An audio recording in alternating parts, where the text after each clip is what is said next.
Babylon রাজত্ব ছিল খুব শক্তিশালী রাজত্ব, কিন্তু ভাববাদী ঈসাইও 14:4 পদে ভাববাণী করেছেন, এই বাক্য বলেছেন, সেই দিন তুমি বাবিল রাজের বিরুদ্ধে এই প্রবাদ লইয়া বলিবে, আহা, উপদ্রবকারী কেমন শেষ হইয়াছে, অপহরণকারিণী কেমন শেষ হইয়াছে।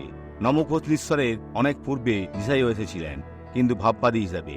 শুধু তিনি 700 বছর আগে খ্রিস্ট আসার কথা বলেছেন, কিন্তু 100 বছর পূর্বে ঈসাইও এই ঘটনার বিষয়ে ভাববাণী করেছেন।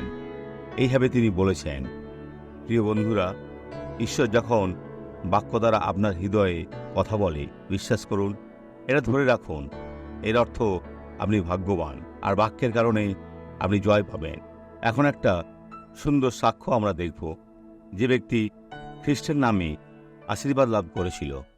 যখন আমি বসেছিলাম, যিশু কি সেখানে গিয়ে আপনাকে সুস্থ করেছিল? হ্যাঁ, তিনি আমার পাকে সুস্থ করেছেন।